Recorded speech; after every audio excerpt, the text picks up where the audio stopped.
Thank you. Thanks, everyone, for coming to this talk.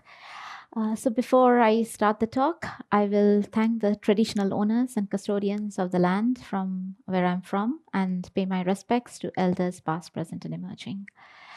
So today we'll talk about proofs of storage, and we'll define what a proof of storage is and show how it applies to in the context of cloud and blockchains. So we'll see what we mean by proof of storage in different contexts as well.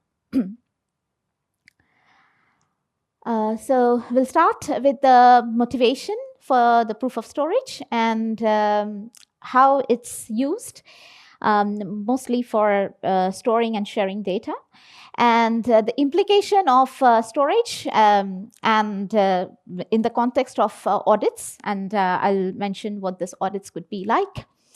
So we'll talk about some constructions of proofs of storage, and in the static and in the dynamic setting, I'll define each of these. And initially, we start with a very simple setting. We'll change the settings in different contexts. We'll touch very briefly on decentralized storage and some applications on blockchains, for blockchains. So during the talk, you can interrupt me at any point of time and ask questions if you have. So we'll start with data storage and explain the problem statement. So we'll start with a very simple model where we have a client and we have a server. The client essentially wants to store some information or data on the server. So essentially, we are looking at storage as a service. And definitely, this has a lot of value in today's world because we don't have enough storage and we are generating a lot of data and we want to store this useful information. And cloud is one of the, or a remote server is where we would like to store this information. And whenever we are storing this information remotely, what we want to provide is some secure and reliable storage. And we want to make sure that the data integrity is protected. So now, in the context of data storage and sharing, we not only want storage as a service, which is reliable, but we also want many other things to keep in mind. For example, access control, and so that the data is shared with authorized users, privacy, meaning where I store my data, what do I do with the data, and so on. And some of the compliance as would be necessary in the jurisdiction where we are. And there are lots of regulations around data storage and data sharing, especially I'm in EU, and EU has very strong regulations. So when we look into the problem as a whole, there are a lot of problems to consider in this type of setting. But for today's talk, we will essentially first talk about auditing and auditing very specific type of data audits. So data audits is an event where you want to assess the quality and the utility of data by understanding how secure it is, whether it is you have the desired privacy guarantees. And if you break down these some of these questions into a more technical questions, then you ask to give a proof of data integrity or a proof of geolocation, proof of erasure. And these things, if you really try to break it down, then you ask many interesting questions. For example, proof of geolocation is definitely something that we would want in a normal setting. If you think about compliance and compliance with related to geolocation, essentially what you would do simply like ticking check boxes. But if you think like how to really give a proof, a mathematical proof of a location where my data is stored, then it's a very hard and challenging question. Similarly, with the proof of erasure, you have to ensure that, yes, whenever you have requested the data to be erased, there's a proof. Now, it's very hard to give any mathematical guarantees when it comes to erasures. So what we will do today is just look into proof of data integrity first.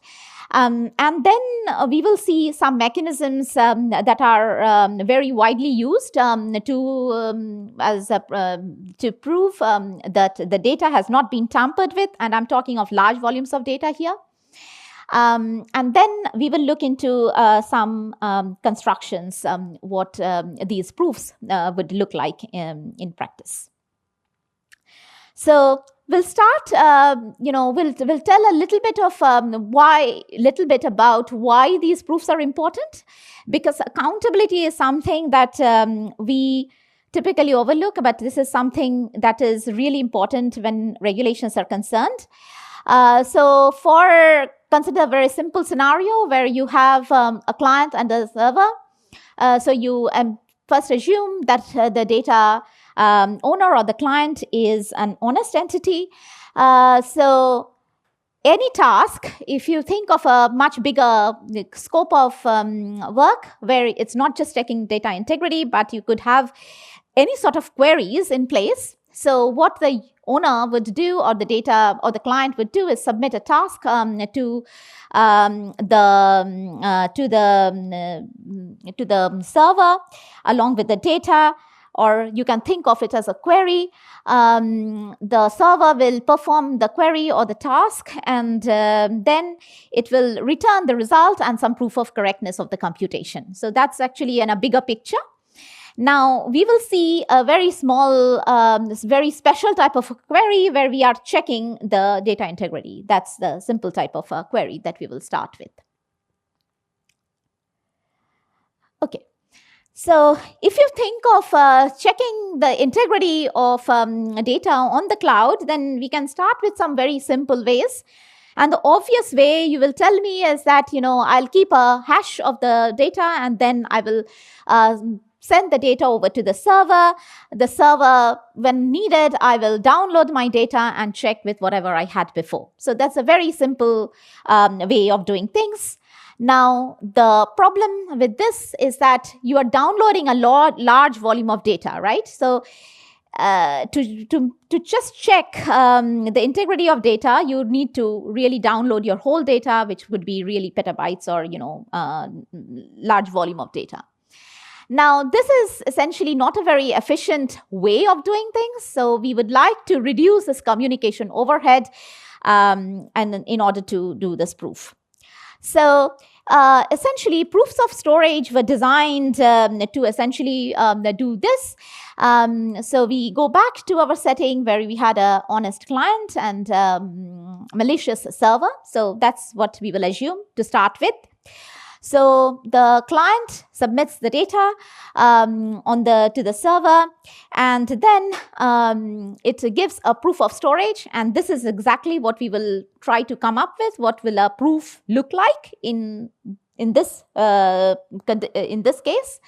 And we will verify the integrity or the proof of storage without downloading the data. So what we want is a simple technique to ensure that this proof of storage that we want to verify is very short. It is not very expensive for the server or for the client to verify. So the verification should be very quick. And you want to keep as little auxiliary data with the client as possible. So minimum client storage, small size of proof, and then you want verification, fast verification. You also want public verifiability, meaning that not only the client, but anyone can verify the correctness or verify these proofs of storage. And if a third party was performing these proofs audits, or they would have no knowledge of the data. So similarly, just think of a scenario where you have an auditor, a third party auditor, whatever audit it has to do, it gets hold of the data, right? So you want to do these audits in a privacy-preserving fashion, meaning that you would like to perform the audit without disclosing the data. So you would like to have a proof of storage done where the verification is done by any party, by the third party, but without getting the data, without knowing the content.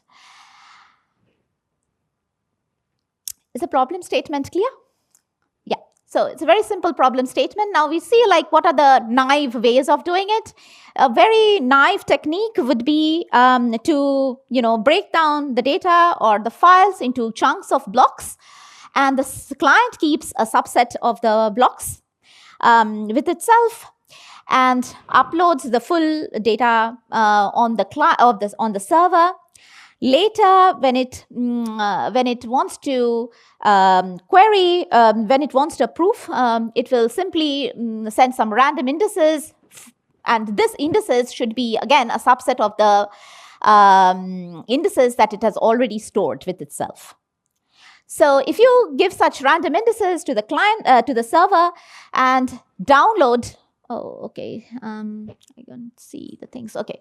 And download these exact blocks. So the server returns these blocks 1, 4, and 9. The owner has a copy of these blocks, so it's very easy to just check and see that these blocks are present. It's like very simple approach. Now, if you look at this simple way of doing things, you are still downloading a few blocks.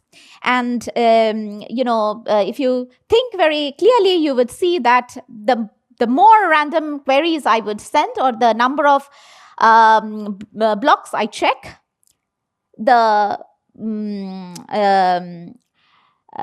probability that you can bypass a check would be more. So essentially, you want to check a large number of blocks to enhance your success probability.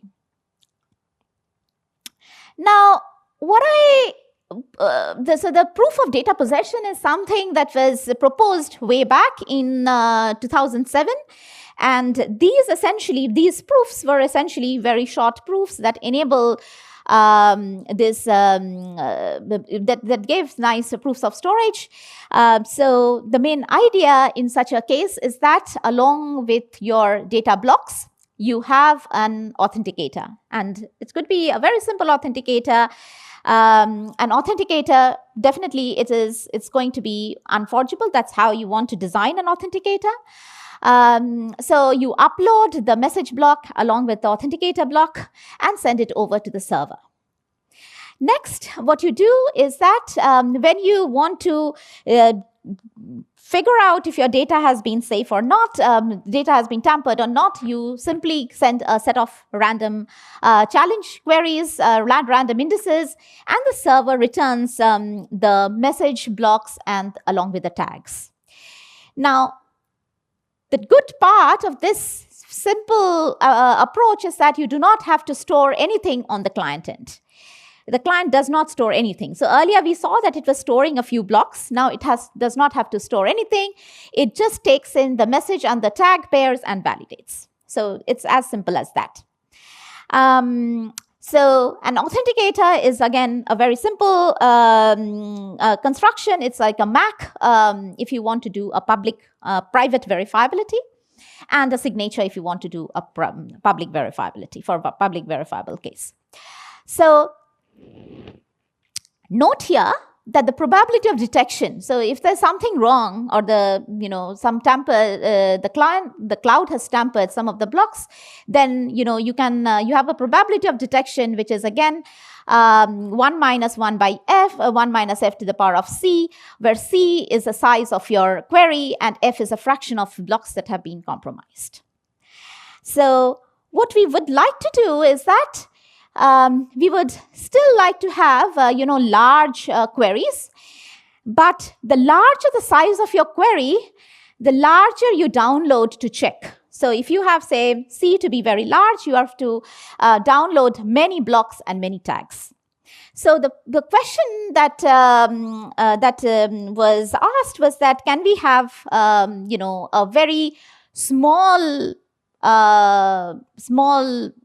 proof. Here the proof is like message and tag pairs, but we want to have like a constant size proof. Can we have that? And this is again a very nice, there's a nice construction that I'm going to show in the next slide. But I would also say that there's another concept which is called a proof of retrievability, where you not only prove the correctness of the data, but you are able to recover if there are some erasures or either erasures or alteration of data. So in this case, you take a file, erasure code that file, and then you chunk it up into pieces. So you have message message blocks again like before, but it is not on the original file, but the erasure coded file. And then for each of these message blocks, you generate a tag or an authenticator, which is unforgeable, and upload these message tag pairs to the cloud, and then do the same thing as before. So you are able to, query for random indices. You are getting back these message tag pairs, and you can verify if these are correct message tag pairs. Now, again, for this approach, the same problem remains, that the size of the query also dictates the size of the proof. So can we do better than this? The interesting part of these two, definition of a proof of storage was that both these papers were published in the same venue in the same year in CCS 2007. However, we wanted to do much, we wanted to really have a short proof. So there was a very interesting construction by Shakam and Waters, and this essentially is as follows, which is reminiscent of, I would say, a signature aggregation or a tag aggregation. So the main idea over here is that instead of having these message tag pairs corresponding to your data or corresponding to your challenge queries, you are able to construct a single message and a single tag that is derived from all these message tag pairs, and have this block and this tag, combined tag, verified only once by the client. So essentially, we take, irrespective of the size of the query, we have a constant size block, so one block and one tag. So you are, instead of querying C message tag pairs, you are sending only one message and one tag. And the beauty is just by using a homomorphic authenticator that can generate one tag corresponding to a large number of tags. And again, you compress the, or not, I will say not say the word compress, by you combine the message blocks in a way that you can generate a tag for these message blocks. So then the question was like, what should my homomorphic authenticator look like? So these are some notations, but the main idea over here is that you could take any linear homomorphic authenticator, and you will get a message and a tag pair, and this is what you verify instead of C message and C tag pairs. And in their paper, they mentioned that you could use, for a Mac, you could use this simple homomorphic authenticator to derive, to construct the tag. And if you have you want public auditing, then you can derive a signature. Now, you don't have to understand everything, but there are two things that I want to point out, because this is something that we will need in the later part of the talk, is that for each of these constructions, you will see that the tag essentially has an index I, which is a part of the tag. process. And this index is essentially the index of the block in the index in the block index that you have.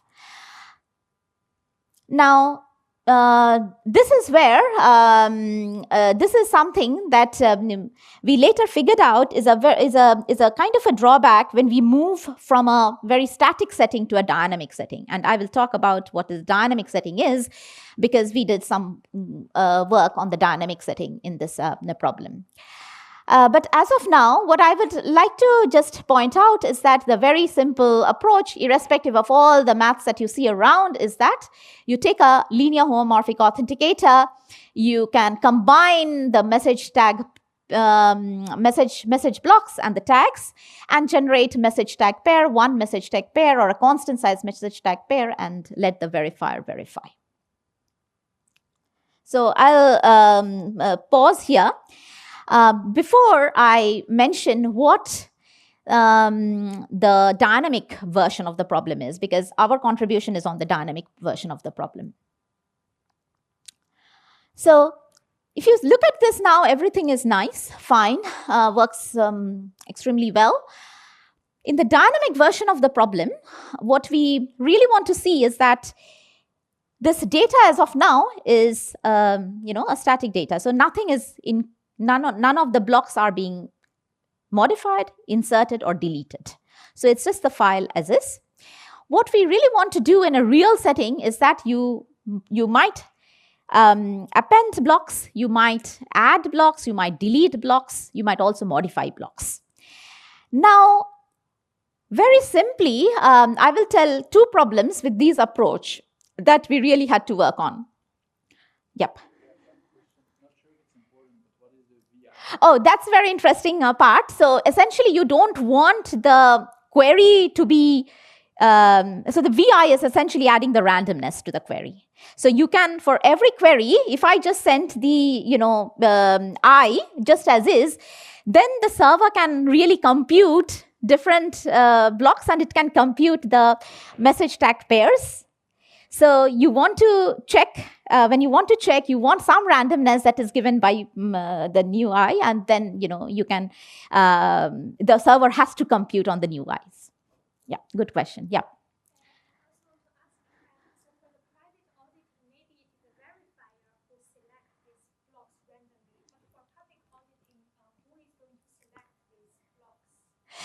Yeah. So for the public auditing, you still have I's. There are also, they would also have new I's, right? So the process will still be as is, like, because be it public or a private verifier, the client does not keep any information. So this message and tag, to verify this, you don't need anything from the client. Still the same. Yes, it should give the I and new I. The only problem with public auditing is that by suitably choosing your I and new I, you are able to construct blocks. So it's not going to be privacy preserving in this, using the simple technique, but it is possible to make it privacy preserving. So I'm not talking of the privacy preserving part, but it is not extremely difficult. But this will not be privacy preserving in this construction. Yeah. Any more questions? Okay. So we'll talk about dynamic proofs of storage because, I feel that from static to the dynamic version of many problems, it's very different, extremely different methods that you typically have to use. And apart from this dynamic proof of storage, when we looked into, so for example, I'll just give one example, other example, when we were looking into the static to the dynamic setting, we felt like a lot of techniques had to be adopted, new techniques. So even in the case when we did searchable encryption, static searchable encryption is one thing, but when you move to the dynamic setting, then you need to consider different aspects, different security definitions, and so on. So just in my opinion, that many things are much simpler in the static setting, but becomes a bit complicated when you have the dynamic constructions. So just to get started with whatever we had before. So we had the setting where we had these message and tags for each of the files. Now, think about it that you want to change the fourth block. The client wants to change the fourth block. So what it does is that it changes the fourth block, computes a tag, unforgeable tag for the fourth block, and sends it over to the server. Now, later, if it queries these indices 1, 4, and 9, what it will do is that the server can still, behave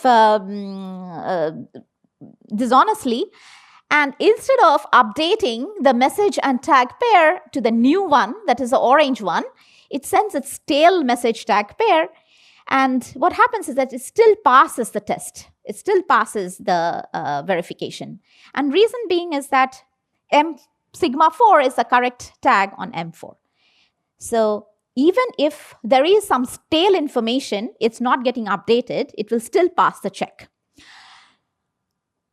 So what we wanted in the first place is that we need a guarantee that the data is fresh. Whatever freshness, whatever updates we make, we have to give a proof of freshness of the data. So there was this line of work that we and have been doing in other contexts as well, which I will quickly touch about. But the problem was that you would like to optimize these proof sizes and verifications and still be able to have public verification possible. So first thing that we needed is that what would be a proof of update, so proof of freshness or update that you would want in such a scheme. So this is one of the questions that we were asking, and we will see how we can use a data structure to ensure freshness of the data. The next question that we wanted to see is that, as I showed you, that when you construct the tags, the index is a part of the tag. Like, in both the tag construction, we saw that the index is a part of the tag. Now, this is something that is not, it's very hard to achieve in a dynamic setting. Why? Because if you are inserting a block or deleting a block, then your index will shift, indices will shift, and then you have to recompute the tags all over again.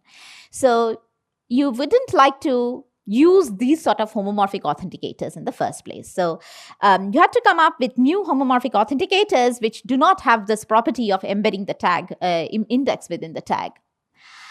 So ultimately, we ended up asking these two questions: that what could be some signatures or MACs that would be, that should not have this embedded index in them, and what sort of data structure should we use to guarantee the freshness of the data. So if you have a Merkle tree kind of a structure, then Merkle trees are very nice data structures, but they are not very good when it comes to dynamic data, because if there is an insertion or a deletion within a Merkle tree, then you really need to recompute these proofs. And this is not what we really wanted. Okay, the other question is public verifiability. I'm not talking of public verifiability in the rest of the construction, but I will really focus on these two problems. How do I guarantee the freshness of the data, and how do I ensure that we have what sort of proofs, MACs or tags we want to have, like, so that you can still, which will not embed these indices. So the first thing that we wanted to use was one of the constructions that were present by using a rank-based authenticated skip list. So this is a very nice data structure. So I am very fond of authenticated data structures because these come over again and again in the type of work I do.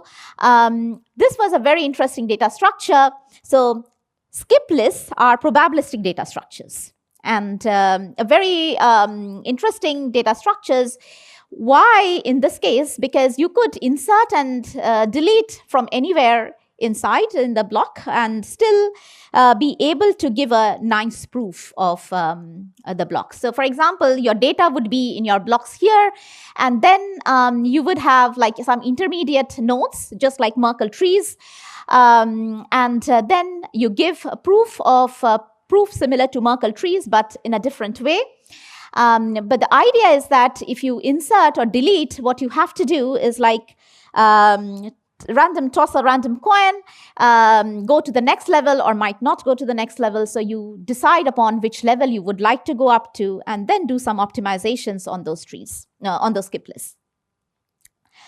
And authenticated, because you would see like there's a function which is a hash function similar to a Merkle tree where you hash the information in the intermediate nodes to give that to have that authenticity property. Okay, so we did take this special rank-based authenticated skip list, but we had to do some optimizations in order to make it efficient in the paper that I will mention later, in one of the papers in that list, actually. So now how does the scheme work? We have a key generation algorithm, which will generate the secret key and the public keys. We compute the tags. Then we build a authenticated skip list on the tags. So we have only on the tags, not on the actual messages.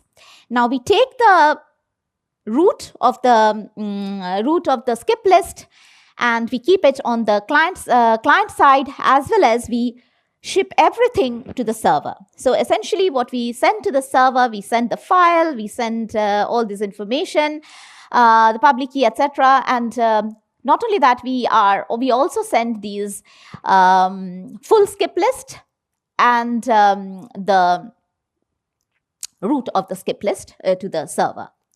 So that's what we send. And the client keeps only the root of the skip list.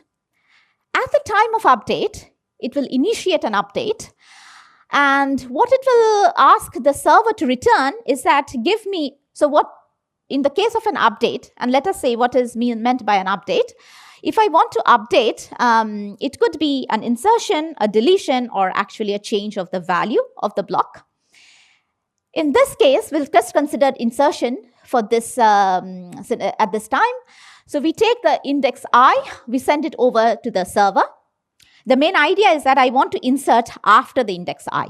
So in order to do that, the server returns me a proof of correctness of the ith block. So whatever ith block it had previously, it tells me that this is the proof of within that skip list.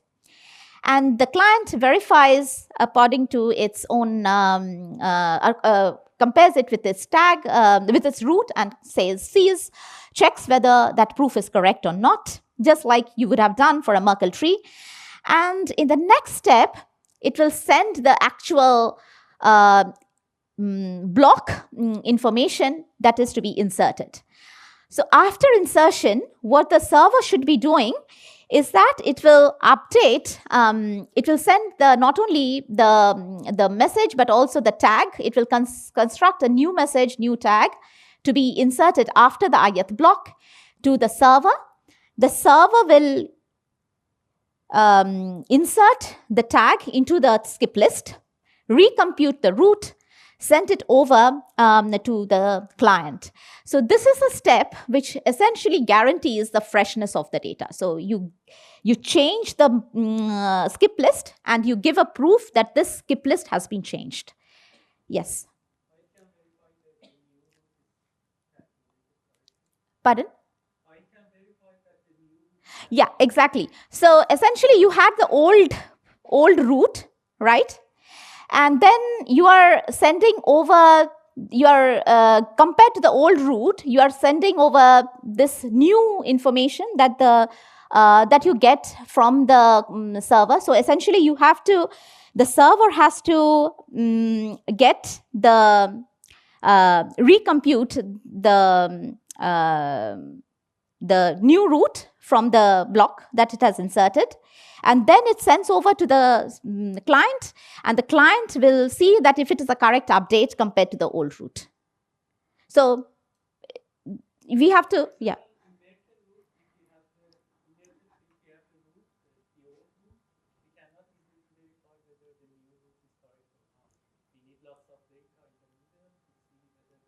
Yeah, so there's this information that it is sending along with this get DM and PI. So it's getting the DM and the PI. So that's the new information that it's getting. So it's getting some old information along with the proof. So you will see that it will get some information along with the root. So it will not be just the proof, but it will have some auxiliary information as well. Yeah, it's not just the DM that it will get.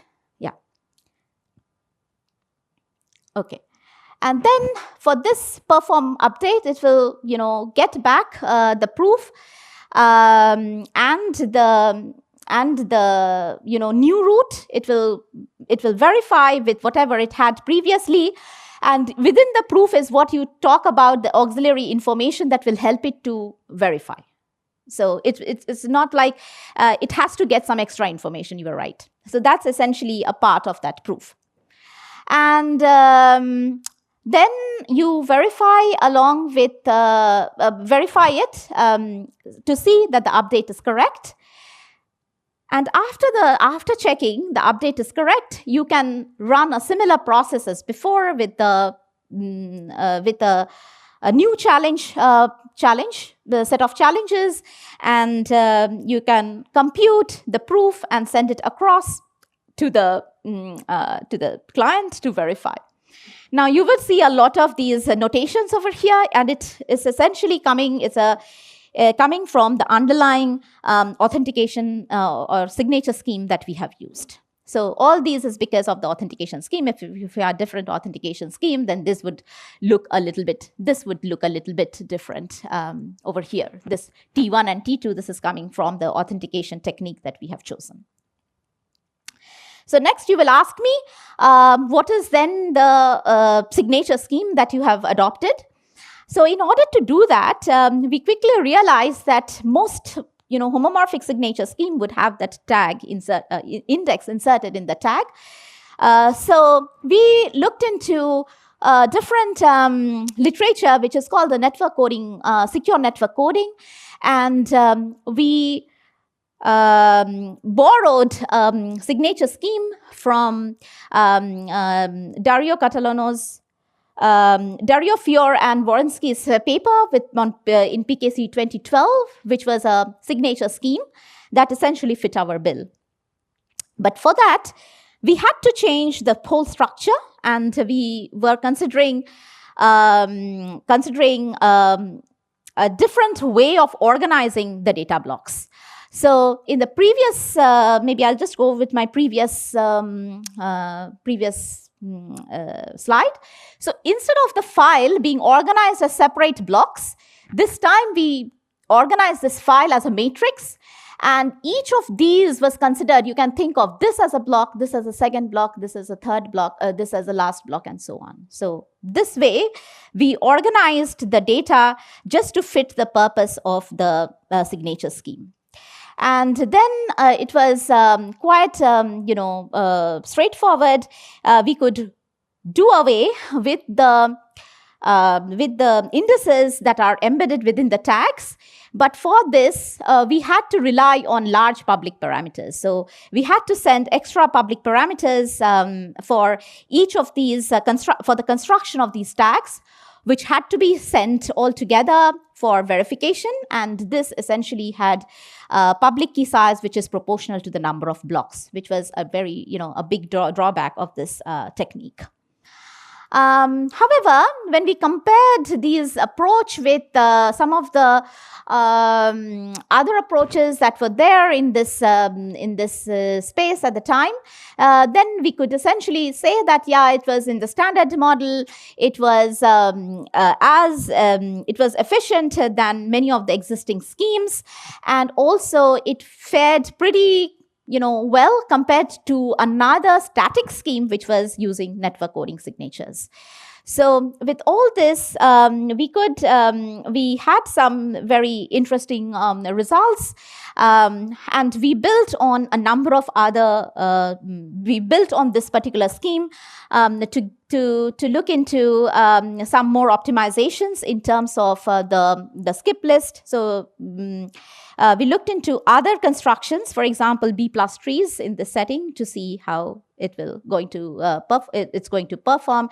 And we also looked into proof of retrievability, where we could extract the files, not just give a proof of correctness, but also reconstruct files if there are erasures. So I'm not going to talk about those work, but you might tell me why are these still relevant, which brings to the final part of my talk, which is like, why do I need these proofs now, and how these are going to be used in other applications, not just in cloud setting. So definitely continuous availability of data is desirable. So these sort of proofs still have their values. The interesting part of this research, which I did not talk about, was one of the work we did with NetApp, which is a storage company. And what they were interested in was similar sort of proofs. And in their products, they have essentially used some of our constructions. And over there, the problem was a little bit different. They wanted, they would have like a multi-server model, and they wanted a setting where you could have data to be stored in multiple servers, and they had specific requirements regarding the type of updates and the type of queries that you could do on this sort of data. It was, I think, in one of the lists in this thing, but it's something that I'm not talking about. It's also very, very nice construction using Cauchy Reed-Solomon codes, because it really helped to get that the property that we needed to be able to reconstruct the files back if there were some issues. What I will do in the last part is like looking into the blockchain part, like how do these proofs relate to blockchain, and also say a little bit about what the concept of proof of storage means in the blockchain context. So in the last part, I will do exactly this. So blockchain, I don't have to go over it, but blockchains are distributed, verifiable, immutable ledgers. And one thing that where the blockchain fits into this whole problem is that in the setting that we had applied before. So earlier, we had assumed that the client was honest and the server was dishonest. And one of the reasons why blockchains are important in this setting, in the cloud setting, or I would say in this setting, is that if the client and the server are both dishonest, then you have to rely on some external entity who is an honest entity. And one way of simulating this honest arbitrator is to use a blockchain. So that's how the blockchain fits into this problem. We still have the old problem with the cloud, but the assumption on the client is now changed. It could be malicious as well. And you really need this trusted arbitrator, which you simulate using a blockchain. So you have a smart contract, which will, when you upload a task, you put an evidence on the blockchain, and you also, at the time of generating the proof, you verify with the evidence that you have stored on the blockchain to show that, yes, this is the proof that has been correctly produced, and it matches with whatever evidence I had before. Now, again, this model, essentially, we have used this model for other purposes. For example, to prove, in the context of searchable encryption, where we wanted to have, like, when we had a setting of verifiability in the context of searchable encryption, with the client and the server being both dishonest. Okay, so I'm not going into all this, but in the context of the problem that we had some recent work where we removed that assumption on the data owner, making it dishonest as well. And we had the auditor, which was a third party. So this is where the third party comes in. And we designed a protocol which will help the auditor to audit the data. And we took the help of the state channels to make sure that the auditing process was not as cumbersome, because when you do audits, you essentially run an interactive protocol. So you want to make sure that whatever interactive protocol you are running, you are doing things efficiently. And the way the constructions work for the signature or for the homomorphic authenticator, we could essentially do some kind of a aggregated signature verification at the auditor to make it not only make it fast, but also be able to deal with a dishonest owner. The third thing was that because we had a blockchain, we could also have incentives so that each party is going to be incentivized for good behavior and penalized for bad behavior. So this is something, and I know it's like 1 minute to 3 o'clock, but I have two other things to mention. So could we take another 5 minutes? Yeah, okay. So I'll talk about this problem because this is again something that again follows from the constructions that we have shown, is that in the context of a decentralized storage. And many of you would be knowing that in this context, in the decentralized storage context, we have data not in different in decentralized, stored in a decentralized way. And you have a number of companies like Filecoin and StoredJ. They provide this sort of a service where you have data that can be stored in decentralized ways in different devices scattered in the network. Mostly they speak in favor of this decentralized storage because they show that cloud storage are extremely expensive. But if you look into some of the services that, for example, Filecoin provide, it's extremely expensive as of now because there are not enough takers and it's not big enough network. The other question with Filecoin is that they assume that most of your data are in cold storage. So you do not change the data. And that's why Filecoin never looked beyond the static setting. So it has a set of files which it will divide into chunks, put it into different storage nodes. And then they have a mechanism to get back this data when required. But as you can imagine, that they also need a proof of storage, meaning that when I have stored in a decentralized setting, I've stored in a decentralized node, I can query to figure out if my data is safe out there. I might not want to retrieve everything, but I just want to check that it's there. So one follow-up question that we definitely had was what happens if we want a dynamic, if we have dynamic files or files which are changing, and we would like to leverage on these networks, decentralized storage networks, to store such data. And what we quickly realize is that because these are static setting, the way they are doing things is again will not quickly translate in the dynamic setting.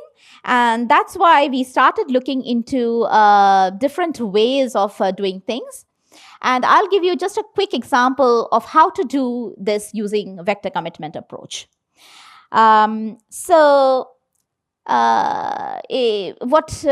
main approach is that you have the data blocks in the form of a vector, and you commit to the vector. And later, when you require some information from each of these, you need to get some of the data blocks. Then you just open up, send opening of that position and give a proof that this is the correct content. So this type of thing works very well with the storage setting. However, what we figured out very quickly is that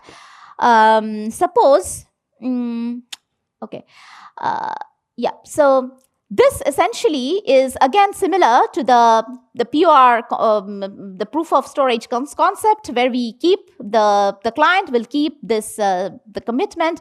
The rest of the vector will be at the storage node. Then you query randomly, and then you get these random indices. Now, you can quickly see that the construction of the vector commitment can help us construct shorter proofs by designing good vector commitment schemes. So the size, if you see a normal vector commitment, would be as many queries as you sent. So we really wanted to have commitments that were efficiently aggregatable. So if you map this problem to the dynamic setting, then we figured out that existing vector commitment schemes, there are no vector commitment schemes in the dynamic setting. So the dynamic vector commitment that everyone talks about is essentially is actually an updatable vector commitment scheme.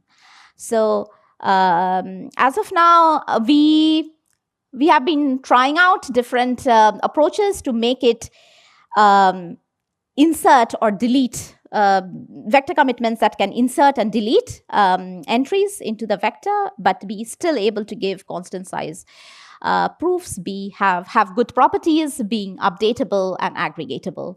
So this is again like work, I think that's in progress, and I wanted to mention it because I think there's some value about this work, and it goes very well with the decentralized storage setting, because in this case you still have a file. You are essentially storing subvectors of these big vectors into the devices. So essentially it's a problem of a vector commitment problem. You give subvectors, and then you open these subvectors to see whether these have been tampered or not. Okay. So this problem, for example, was solved in AsiaCrypt 2020. However, there are the question that we were asking is that appending to such a thing is easy, but addition and deletions are still an open problem to consider. So I think this is an interesting work, and one of the problems that we have been looking at is doing this in a lattice-based setting so that we can have the post-quantum property. I think I will stop here. I had one more part of it, and I'll just maybe mention this if anyone is interested, because something that we have been really, we have been also interested in is the concept of proof of storage in the context of blockchain. I will not explain everything, but just leave you with the problem. So blockchains as of now, if you look into different scanners, they will simply return you some queries or the results of some queries, but they don't give you proof that this is what happened in the past. So if you look into Ethereum scanner will give you saying that, yeah, this transaction happened. However, they don't give a proof that this transaction had happened and this is the proof of correctness. And Ethereum also looks into only 256 recent blocks. It does not look back into history. In the history, you have archival nodes, which actually store all this data. And if you were to get a proof back in history, then there's no mechanism. Like, you get some result, but you'd have no way to verify. But these are essentially questions that are very important for anti-money laundering and for various fraud detection, fraud analytics that people are really, that law enforcement agencies are really after. So, for example, if you want to retrieve a transaction or trace back the transaction from a sanctioned country, or maybe some transactions that in the history has been illegitimate transaction. So everything is returned, like you get a result, but there's no guarantee that this is the correct result. And think about it, that these results are returned by the archival nodes. And if the archival node is not behaving honestly, they might give you an incorrect result. So the question, yes, I'm coming to that. Yeah.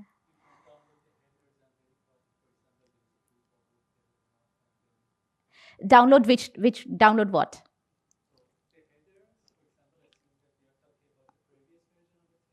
Yeah. Yeah.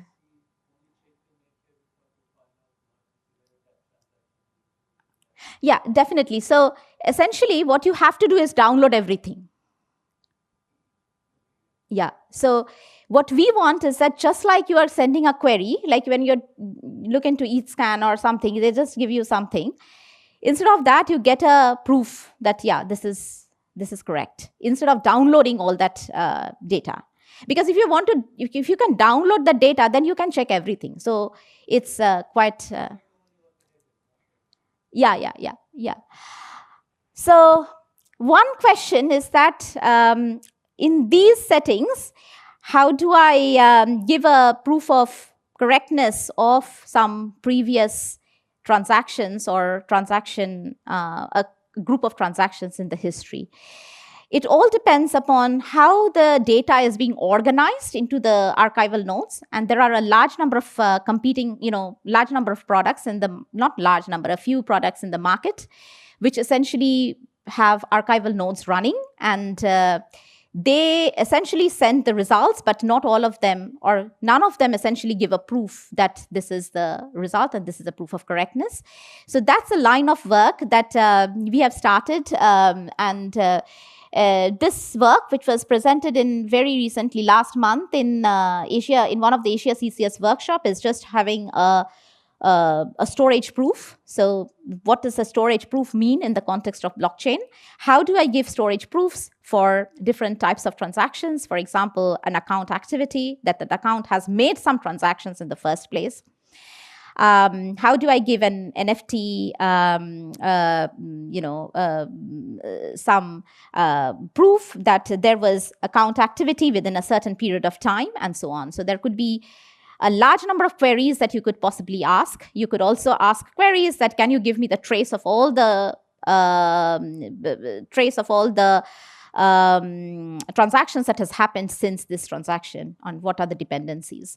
So I'll leave you with this question, is that can we come up with good data structures and good way of storing this information in the archival nodes, which will help us to give such proofs efficiently? So I'll stop with that.